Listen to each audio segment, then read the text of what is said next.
Hi, my name is Jeremy, and I'm the Senior Communications Manager for KCERA. Welcome to part 1 of our Lifecycle of a Member series. In this 6-part series, we'll follow 2 hypothetical members, Kelly and Pat, from their first day of employment all the way through retirement and beyond. Kelly represents our general members, and Pat represents our safety members. Along the way, we'll see real-life events and everyday payroll details like purchasing service, job changes, and life events that shape their benefits. Our goal is to give you a clear, behind-the-scenes look at how we enroll our members and support retirement security. So in order to provide you with a glimpse behind the velvet curtain of retirement processing, if you will, we have created a 6-part educational series on the life cycle of an average member. We will introduce you to 2 members, Kelly and Pat, and we will take you along as we navigate through different events they will experience in their lives and careers. Kelly will represent our general membership. She is unmarried with no children and has been hired as a full-time nurse with our local county hospital. Now, Pat, on the other hand, he's going to represent our safety membership. He is married and attended the Sheriff's Academy, where after graduating, he was hired full-time as a sheriff's deputy. Now, one other item of note in Pat's history is that he served 4 years in the military prior to entering that academy. So just as their membership statuses are different, so are their personal and professional lives. Now, of course, Kelly and Pat are hypothetical members, but the life cycle each represents is not. Over the next 6 meetings, you will journey with us from their first day as a KCERA member all the way up to their deaths and everything in between. Together, we will explore how different events and choices affect their retirement, such as divorce, purchases of service, and disability retirement, to name a few. We will walk you through the many processes that each member is subject to, as well as the complexity and challenges that the dedicated staff at KCERA encounter on a daily basis. So many of those processes and challenges overlap with different divisions within KCERA. Therefore, collaboration and teamwork are essential. This is one of the areas where KCERA staff exhibit their many strengths. So as we charter through the waters of Pat and Kelly's life cycle, you will hear presentations from our finance, legal, and member services division. So without further ado, I would like to introduce our Chief Financial Officer, Angela Kruger. Good morning. I'm going to walk you through the enrollment process. This process is performed by member services staff assigned to the active payroll division, and the active payroll division currently falls under the purview of the finance team. I'm really excited to be able to highlight some of the work that our staff does. So the preliminary work begins before payday, the Friday following the biweekly time submission. Member services staff search for newly hired employees. Internally, we refer to them as new hires. For the county, staff searches county sites for change of employment status, CES, notice of employment, NOE reports, and they begin compiling the data. A couple of items staff commonly look for are members transitioning to the Sheriff's Academy or transitioning to safety from general or to general from safety. They also look for another area of concern is library staff transitioning from extra help to permanent full-time. At this point in the process, staff notices Pat, our member that we're highlighting, appears on the report as a new sheriff's deputy. However, he has fed in as a general member. Pat is flagged for follow-up after the payroll import. Staff then compares reports to county data sources. This is done by running the member's social security number and reviewing age, tier, and contribution rate. Staff searches the pension administration system, CPAS, for members. They verify previous employment and determine if a tier correction is needed. They also identify any members over the age of 60 to determine if a membership waiver should be processed. For the special districts, the preliminary review, the staff preliminarily reviews the special district uploads, and if necessary, staff reaches out to the districts for clarification. They then go through all of the steps I just highlighted for county employees. Hospital authority records are sent via Excel reports. They're transferred from HA, and staff reviews those records. They compare each member to CPAS as previously indicated. Kelly's record is reviewed. Kelly is documented as a full-time nurse. At this point, IT staff steps in, and they are also involved in the preliminary process. So they start with an email reminder to 6 of the districts, just reminding them that the payroll uploads are due following the impending payday. All these steps are prior to payday or import day. On import day, IT staff retrieves the data for the districts. 7 of the districts are uploaded to a cloud storage site. 3 of the districts' files are downloaded from the payroll provider. Kern Mosquito sends several files, including seasonal and non-seasonal employees. IT staff uses a separate spreadsheet to scrub and combine the data received from Kern Mosquito. When all the files are received for the smaller districts, IT combines the data into a single file for import. The file is reviewed for errors and finally imported into CPAS. So for Hospital Authority uploads their data to a secure site. They upload a regular file that is sent either on Friday or Monday, and on Tuesday they upload a secondary file. This is an off-cycle file with any adjustments that are necessary. HA files are usually pretty clean, but occasionally they need some minor data adjustments. Both files are imported into CPAS. HA also uploads sworn statements to the secure site. The sworn statements are imported and uploaded into each member's record. Kelly, our nurse, her biweekly records, her payroll records, and sworn statement are uploaded at this point. So for import day for the county and the courts file is retrieved from a secure site. Courts use a slightly different biweekly calendar, so occasionally the headers on the file must be updated to reflect the current or the appropriate biweekly for the CPAS import. The county file is retrieved from a shared file, and the county utilizes electronic sworn statements, so these are also sent via the shared file.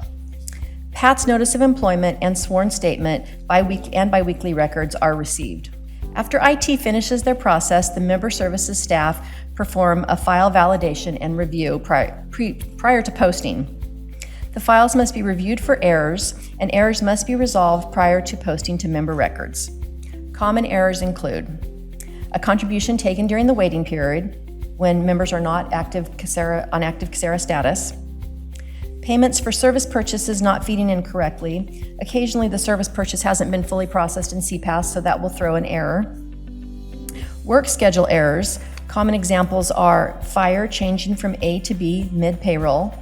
This creates an error, but there's no action necessary by member services staff.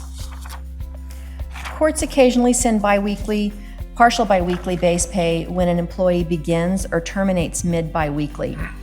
This is an example of an issue that IT is working to mitigate.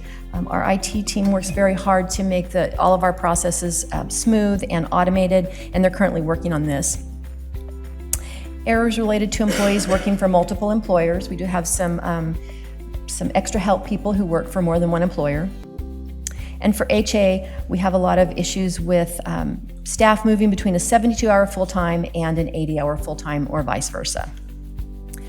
Kelly, our nurse, review of her data indicates that her actual hours worked were 72, yet Kelly was listed as 80-hour full-time. Kelly must be researched to determine if her record should reflect 72-hour full-time or 80-hour full-time. Kelly is eventually identified as a 72-hour full-time nurse. A correction must be made in CPAS to reflect 72-hour full-time. When all the errors have been resolved, the file is posted and CPAS generates a new case for each employee. After the payroll files have been posted, member services staff review each new member record in CPAS. I'll quickly run through the various data points that they review. For general information, they review employment date, employment status, so part-time, full-time, permanent, extra help. They review the employer, entry age. So I want to take a minute to highlight the importance of entry age. The entry age can impact contribution rates, and an incorrect date, if it's not corrected in a timely manner, it can result in costly contribution corrections down the road. We've had this happen. We have the wrong age for years, and a member's been paying the wrong contributions, and we have to correct it, often with interest. Date of birth tied to entry age. Tier, general or safety. As I mentioned earlier, our sheriff, Pat, must be corrected. He came in as a general tier when it should have been safety, and employee contribution rate. So Pat's contribution rate came in as a general rate when it actually should be safety. Employment history review includes base salary, gross salary, hours scheduled, actual hours, special pays. So our Sheriff Pat has been paid BP pay. Safety do not receive BP pay, so staff needs to flip that special pay to non-pensionable and notify the county that this is an error and the BP pay should be removed. Service flag, which indicates whether a member is contributing or non-contributing, and part-time, full-time, 100%, 50%, etc.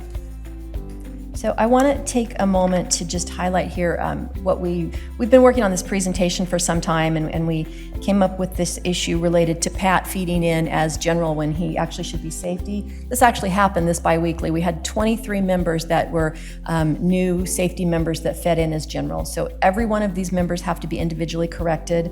I will go through the details of the correction a little bit more, but we estimate it'll take staff a full 8-hour day just to correct this single error that impacted 23 members. Employment status codes. So staff checks the department, the job classification. Kelly, our nurse, is listed as a pre-licensed nurse, yet her NOE indicates that she's licensed. So staff researches this, and a classification correction is made to indicate Kelly's actual status, actual classification. Staff also checks retirement flag, type of employment, type of work, full-time or contract. And I'd like to make a note here again, how important it is to list the proper work type. Part-time staff listed as full-time can create a lot of issues. I know the board has had numerous incidences when issues were brought to them related to part-time and full-time.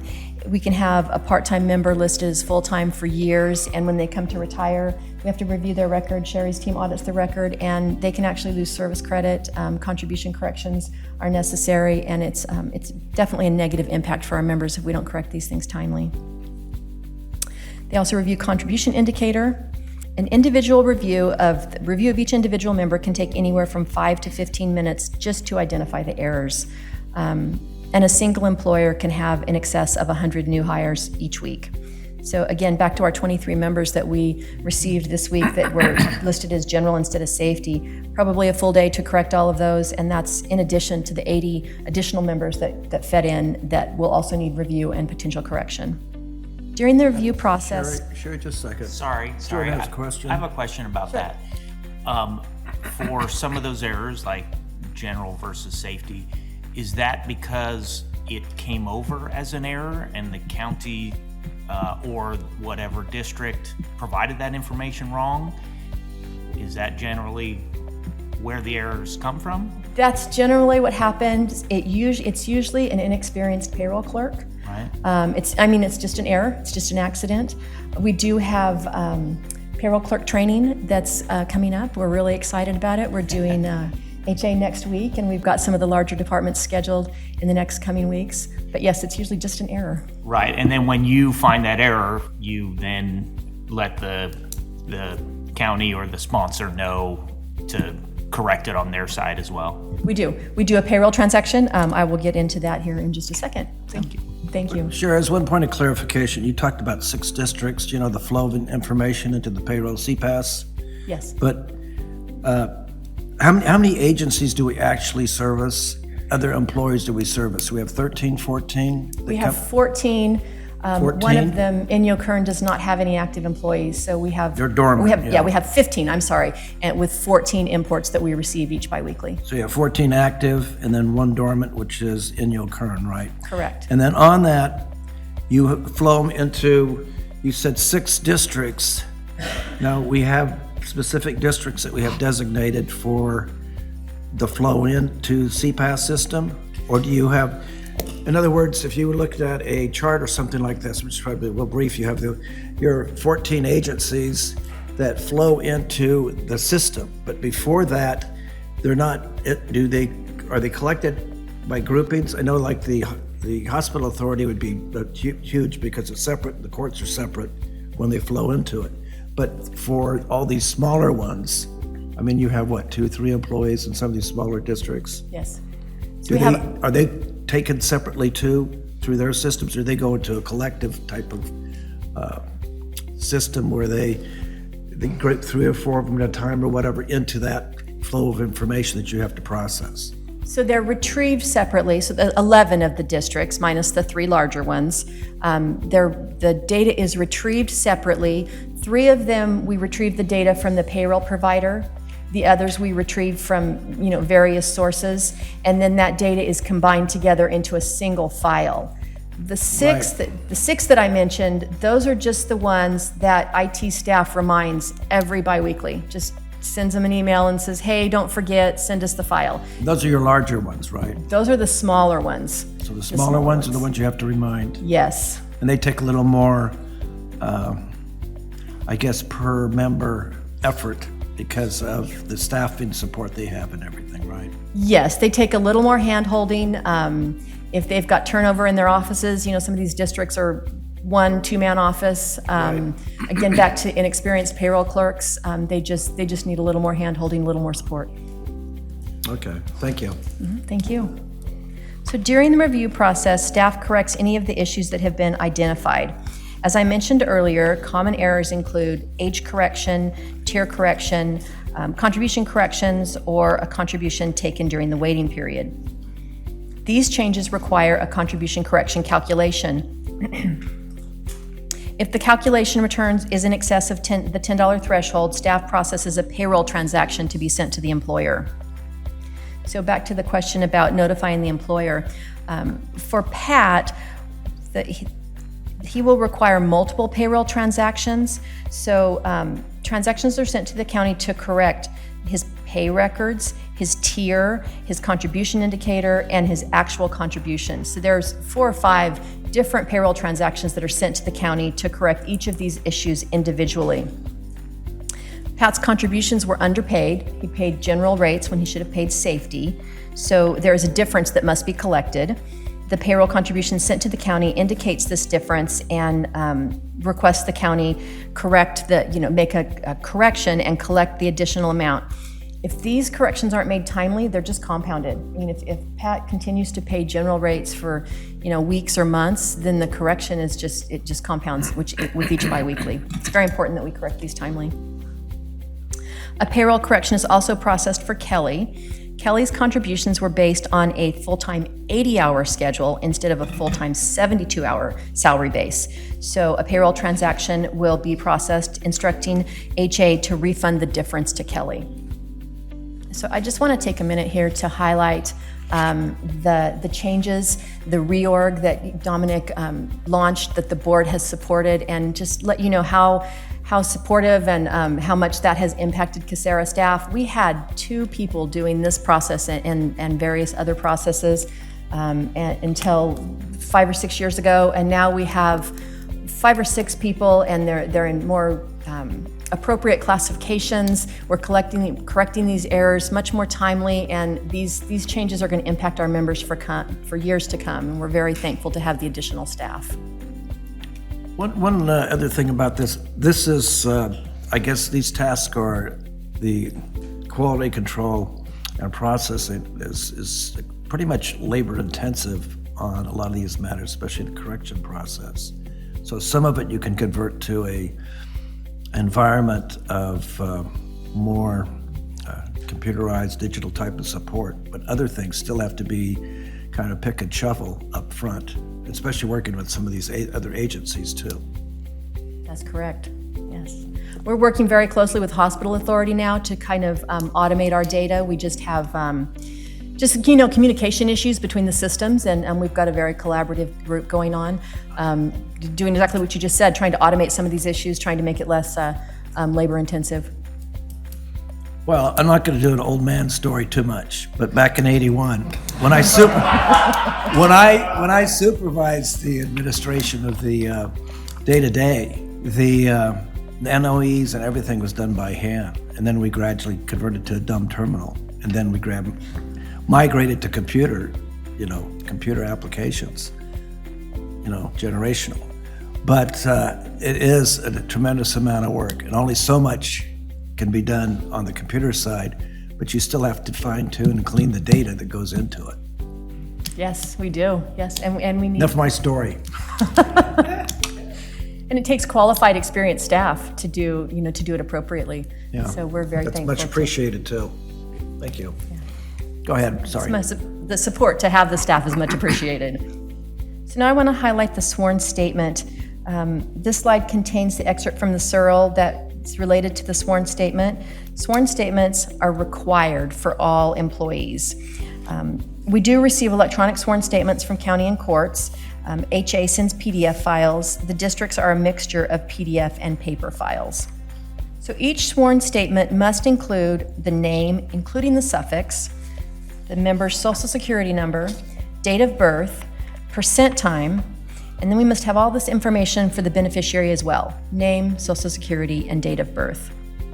And it's important to note that it can take several tries for KCERA to receive completed or missing sworn statements. This is kind of a big issue. Members just don't complete them properly, or we don't receive them at all. If a sworn statement is missing or incomplete, KCERA can't process a refund, a retirement, a death benefit, or even reciprocity. So the sworn statements are very important, mandated by the SERL. Back to our nurse Kelly and our sheriff Pat. Pat's records were initially processed as general. Multiple steps were taken to correct Pat to safety. Kelly was inaccurately listed as full-time 80-hour. KCERA staff corrected Kelly's record to reflect 72-hour full-time. Both are now fully enrolled in KCERA. As Sherry mentioned earlier, in the next months, we will walk you through other areas in their life that impact retirement. That concludes this episode of KCERA's Life Cycle of a Member video series. Make sure to catch the next episode linked below. On behalf of KCERA, thanks for watching.